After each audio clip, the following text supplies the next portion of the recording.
Good morning, America and the world. Another wonderful, exciting day here at the Global Trade Chamber Success Stories Interview. We do this on a regular basis, interviewing incredible, amazing, wonderful, beautiful people from around the world.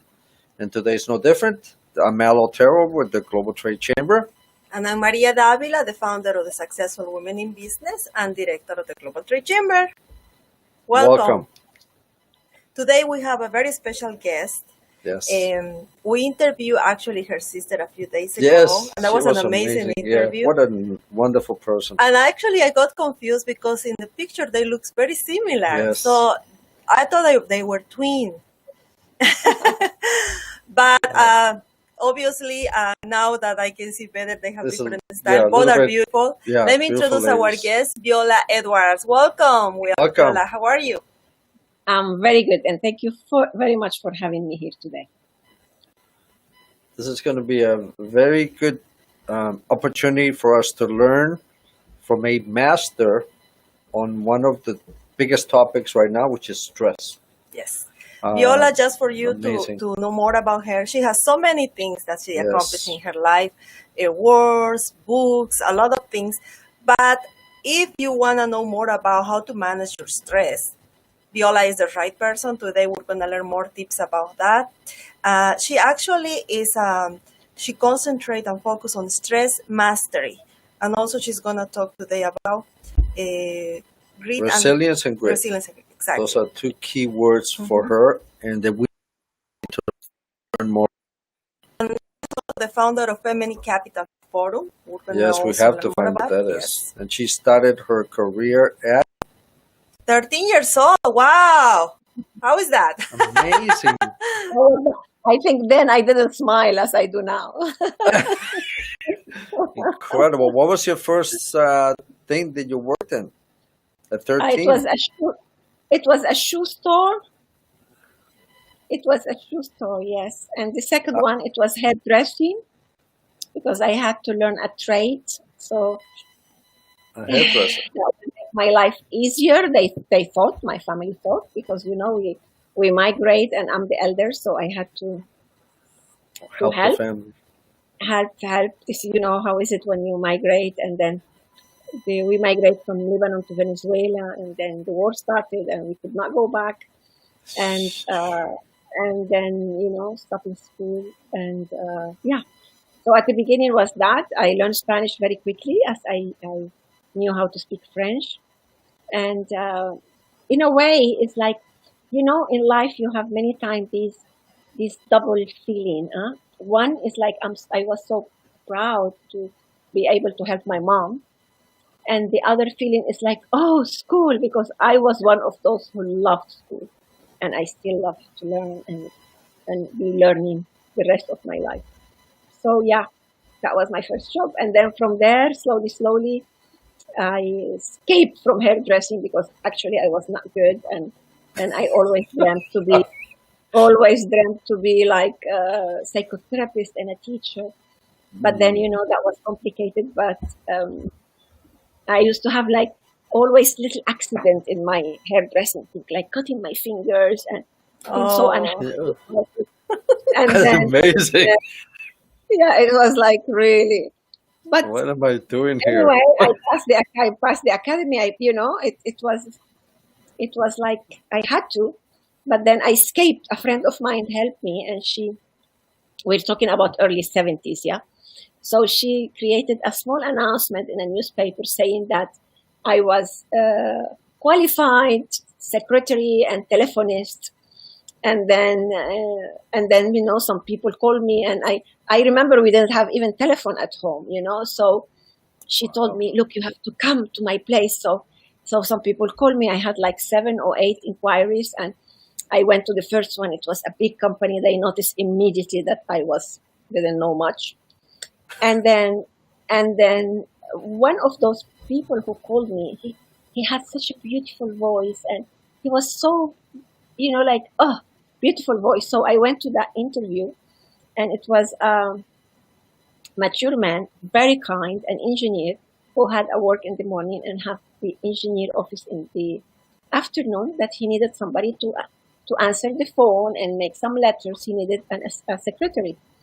And I knew the basic, but I was the person. I had that grit, that drive and passion, and I really needed to go. And I was under 16. And I remember when he asked me, do you know how to do archive? Do you know how to? And I look at him like blank, because he was so nice. I don't want to tell him, yes, I know. But I didn't want to tell him that I don't know. And then he said, I understand. I'm sure you know. And if not, you will learn very quickly. You're very clever. And then I get that job. And then I had to do some more negotiation. Like I was, wanting to go back to school, but there were no system for under 18. So I had to do homeschooling. And you were asking me about my challenge is how to keep in the system when you're out of the system and you're so young. So I did homeschooling for many years, supervised by myself, until I find a system that they will accept 16 years old. Now the problem, I was 15 and a half. So I had this. That was one of my best negotiation ever. I always talk about it. So I went and begged and begged and begged and begged for 4 hours until they accepted me. Not only that, they accepted me, they gave me a scholarship, and they offered me a job in the morning in the school. So here it was, changed the hairdressing that I didn't like and I was not good at, and start my life as secretary in a school in the morning, in a engineering office in the afternoon, and studying at night. And for many, many years, I slept 3 hours, but I was the happiest because I felt like, here I am going and did all that without the authorization of my mother. And then when all that was done, then I went with the facts, and that was scary. That was another challenge, but we managed to negotiate it and have her blessing, and life started for me in a different way. Amazing. Wonderful. So that's quite a trajectory. Tell us about your Feminine Capital Forum. Yes, well, I grew up with a mother and a sister. My dad passed away when I was 3. So for me, growing in the power of the womanhood and the feminine, it was natural, like the 3 of us, we did everything. We provide, especially my mother, as I was quite outside, quite a provider, and my mom and my sister are also, but they also are physical, like they are strong physically. So if something will break at home, if anything would need, we will do whatever we need to do. And if not, then we will hire somebody from outside, a plumber, an electrician, etc. But I grew up knowing that women can do everything, because in my house, we did everything. Yeah. So, and apart from that, we also kept the femininity. But through my career, and as I started very early, and by 20, I was marketing manager, I saw how I start trading some trade of my feminine character to become the strong person at work, because I was so young and I had to deal with a position of authority. And I noticed that in my late 20s, actually. So I did a whole work to return to keep my power and all what I have learned from the world of men, but go back to my femininity, the way how I talk, the way how I dress, the way how I heal. So the idea of the feminine capital rhythm, and then we do forum from it, is how women can return, can capture back her femininity, maintaining the power that we have achieved through the years. So the Feminine Capital Forum is inviting women to first to take the capital of what does it mean to be feminine, which is not necessarily how we dress, or is an attitude, is recovering the intuition, the creativity, the trust, the sharing, the nurturing. And at the same time, how to break free from that one thing that many times keep women hostage from total power. And usually that one thing is negative thinking about themselves or about life. So as you know, I work internationally, and I know in some countries we still need a lot of right from the system. In some other countries, women have a lot of social right and economical rights. But it's the right that she will give to herself to be the one that she wants to be. And this is what I'm working with the Feminine Capital Forum. This is for women, and also we include men, those men who are ready to share a word, to share the word, to share the possibility, and to share the right and the choices, because they understand that the world will be much better place when we share it between the genders and not to be in the hierarchy. So in the Feminine Capital Forum, we always have men who have powerful mother, powerful daughters, spouses, partner, who come and tell us the story of the beauty. What does it mean to live in a sphere beyond the feminine and the masculine? Because it's a sphere of equality, it's a sphere of when we have equity, when we have the right to choose, all of us. Very interesting. Viola, tell us more about the stress mastery. What is that? Well, the stress mastery is that, as you know, in our life, we are exposed to different changes and different events. So for me, there is three important things to understand about stress. One, not everything that we think is stress is stress. So I work in the differentiation between what is stress and what is creative tension. Yeah. Because there is now when we connected and my computer didn't work properly and I had to go out and find my husband's computer, maybe people will say, oh, such a stress, but actually it's not a stress. A stress situation is a situation that we don't have control about it, yeah? But when we still retain some type of control, this is not stress. It creates a tension, and that tension can make us find different creative solution to find different creative way to find the solution, as it happened between us. Yes. So sure. One differentiation we need to do: what is stress and what's creative tension. If you do that, you will see that immediately you eliminate 50% of what you think is stress. Then the second thing is those things that cause us stress and concern us a lot. The question is, what can I influence? What I can't influence in these moments? And that is another differentiation that we can do in the mastery of stress. Because there is many situations, I was telling you, and that I'm from Venezuela with a Middle Eastern background. My mom was Lebanese, and my primary education and I lived in Lebanon for 8 years. And if you just think about these two countries, how much my heart is touched by what's happening to these two countries, that there is many areas that I don't have influence about, isn't it? And yes. Then if I liberate myself from what I don't have influence about, even though it concerns me, so I will have a lot of energy and clarity to do the thing that I can influence about in relation also to these countries. So that is another differentiation that is very, very important in the mastery of stress.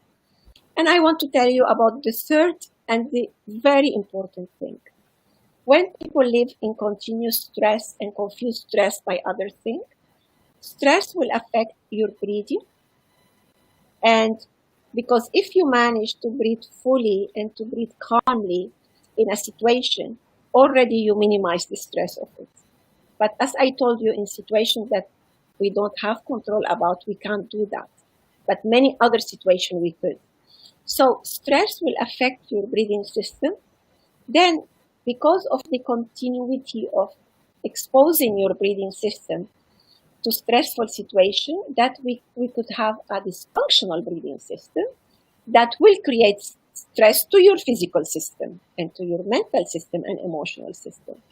So what happened is like cause and effect get linked, get one will bring the other. For that, or you have to start in the mastery of stress to go in the consciousness of the breathing, and at the same time the understanding and the differentiation of what is stress and what is not. So you become much more efficient of your energy, the level of your vibration, your energy, and this time and this present time that we have today. So basically, you're saying that the stress, we need to differentiate between the stress and tension. So tension is something that basically we have control or we can fix. And the stress is something that is beyond our hands, or what will be the stress in this case though? Stress is a situation that you don't have control about. Let's imagine an accident, a traffic accident, that you are trapped in the car. You don't have control about it. Let's imagine a situation of domestic violence, repetitive domestic violence that you don't have control about it. Yeah, a natural disaster, economic situation at the beginning of the COVID when we didn't understand, but now there is some situation that we have certain control about it. Yeah, the way how we change, the way how we're working. Many of us changed the way how our diet was, how many hours we do exercise or no in the even though many countries we still don't know exactly what's going to happen, when the airport is going to open or not, who can come, where we're going to move, etc. But there is sector of that situation that we have control over it. Yes, so still maybe not what we will have chosen to be in, but we retain certain control about it. And this is what I call a creative tension. There's another thing that I've always understood is that many people spend 80% of their time worrying about things that never happen. So they're stressed out about things that never happen. And then people say, "Whoa, I'm worried about the future. I'm worried about this," but things that never happen. So we're always creating reasons to stress, I think, in some cases, that I'm going to die, I'm going to have cancer. People worry about everything today. So I think that is a horrible way to live. I think to become really emotionally, mentally, and physically efficient is a learning process. Yeah, because we grow up with people. Some of our parents were already worry people, and there is certain things that, of course, it worry us. It worry about when you're provider, but how can you manage to be fully in the present, mindfully in the present, and at the same time you are connected with the future, and you have a vision for the future, a meaningful purpose also. That's what is all of us, many of us, we're working about. And this is the main subject of, we were talking before about resilience and grit. And Yes. I have the program of the Grit Academy that is the first level of the Grit Academy is about 7 sessions, 2 hours every session to work in the basic relationship with me and me, with I and me. Because first is about our capital. What are our capital? Is our resources, our talent. Like they can take from me many things, but what is my capital? Is my capital the one that had helped me to recover other capitals that I lost because I changed countries or something happened in my work or in my marriage, etc. Isn't it? So it's very important for us, and I want you all, if you allow me to do that exercise, think about the 5 things that you like most about yourself. They are characteristics, they are qualities, they are talents, they are gifts from nature that you nurture through the way. And you will see that those traits of your personality, those characteristics has been with you all the time, has been with you when you were in a space of creating to become bigger and greater. Also, they've been with you in time of crisis when you felt challenged. So it's very important that you honor that part of you. And also, if you remember to do that exercise, every day you add one more. another characteristic. You will find out, I'm generous. I'm so solid as a friend. I'm a good dad. I'm a good mom, etc. Yeah. And then, once you have that, then it will help you to go to a step where it's very, very important for you, which is what's the quality of your thought?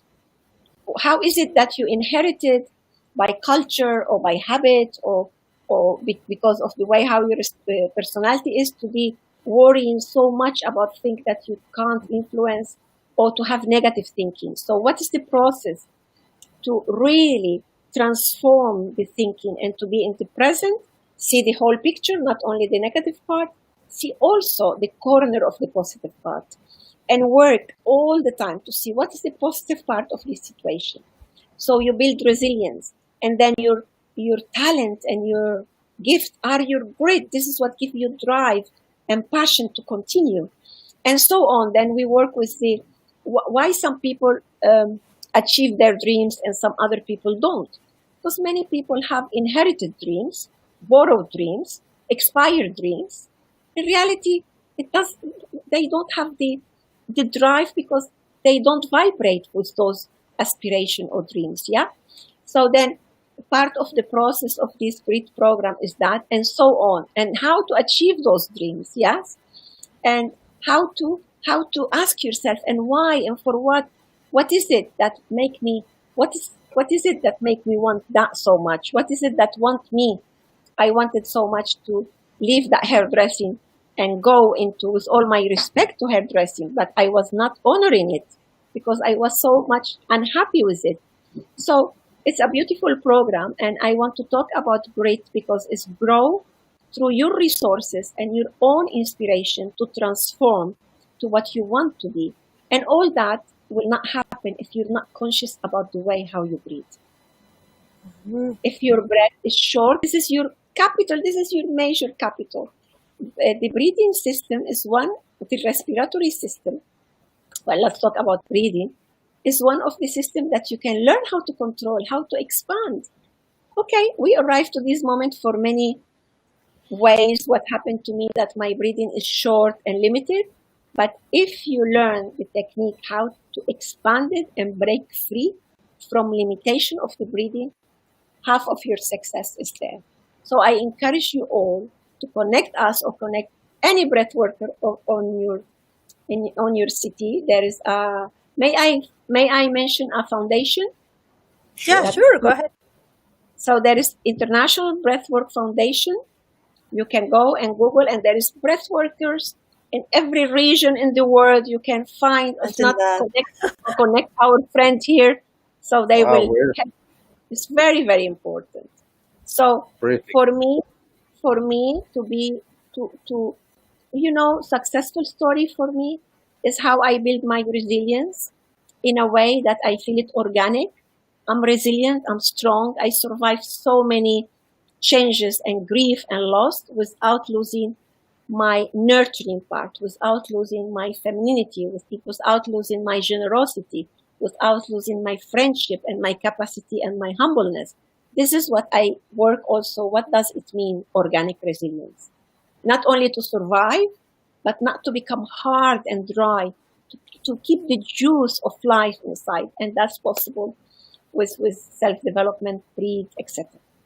I love it. All these things are so important in the day-to-day because now we are living in an era that everything is very stressing. The crisis we're living, or something about business, or there is always a problem that we have to deal. But we don't really think about this internal aspect, which is basically the foundation for you to know how to respond to problems. Every day that I'm learning more about how you should cure first inside before you start acting outside, because the way you look outside is basically a reflection of how you look inside. And I strongly recommend people to take action about these programs. If you feel that you're stressed, or like Viola mentioned about the tension, that first we need to start understanding the difference between tension and stress, and then about breathing, and all these steps that you need to follow are so important, don't you think? But it's also, I think, it's about attitude. Yes. Because you can, take classes, but you need to be willing to change, right, Viola? Yes, I mean, sometimes people start their process because they are willing. Sometimes it's a push from the outside that help them to want. Sometimes they are ready, and they read in a book a sentence or something. People call me and said, I watched that film and I start crying. Or I have these stories like I was in a trip and there were these massagists and I went to massage. I always do massage, but she gave me a massage that was so kind and so, I can't describe it, that I start crying. And this is a man talking, over 40. And he said, I could not stop crying. And then when he was talking about it, and he said it was when the massage, when the touch was in some part of the body, and then that opened a memory of when he was small and a boarding school, and he was so naughty and hyperactive, and he was touch, how can you say, bitten in that place. And then these massages, because that happened before, in the 60s, these things used to happen. And these massages told him, it will be very good for you if you do some breathing session, because if you do some psychotherapy. And she told him, about the somatic therapy. So the conscious connected breathing also is a somatic therapy, because it not only will help us to break free from the limitation of the breathing and clear our mind and emotion, it also will remove the areas of the body, because the body have its own memory and will help that memory to circulate. So this is very important to work with. So people come here when they are ready, but sometimes something happened that make them ready, This man started a whole journey in his life from that massage, because maybe he was ready, even though he didn't know that he was ready. So you mentioned a lot about breathing. Share with us some tips on how we can breathe. What breathing is, well, you mentioned already what breathing is very important, but what techniques you can recommend in the process before they decide to talk the program? Yes. So I'm going to send you something we created this year, me and my dear friend, Dr. Ella Manga. And we created something called the BQ, which is breathing intelligence. And there are 10 steps that you can evaluate yourself and also transform. But what I can tell you now, when I tell you, let's do a deep breath, all of us. When I say that because I'm business consultant and I also do work in corporation, etc. So many times when I say, let's have a deep breathing, and some people ask me, how many seconds? I just whatever is deep for you. Let's do it here, for example, we can go from the nose. Use your nose always. There are some exercises that go to the mouth, but let's use the mouth, the nose. And see in that way if there is some part of your body hurt, or if you feel resistant to do that. And then see how you exhale. Exhale long, like you have all the time of the world.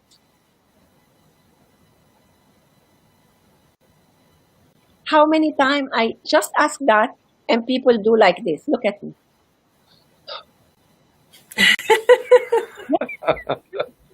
Yeah, we're laughing. I was one of those in the past. I was a chain smoker and I had one of my lungs a little bit damaged from that time. And I had to learn how to breathe, because this is my treasure. But I had the habit to breathe up. Very short, So your lungs are yours and you just need to learn different techniques. So there is, for example, you can do another exercise that you take the breath as deep as you can. You get it halfway through and then you inhale again. So that is giving that to your system, I can do more. And then exhale.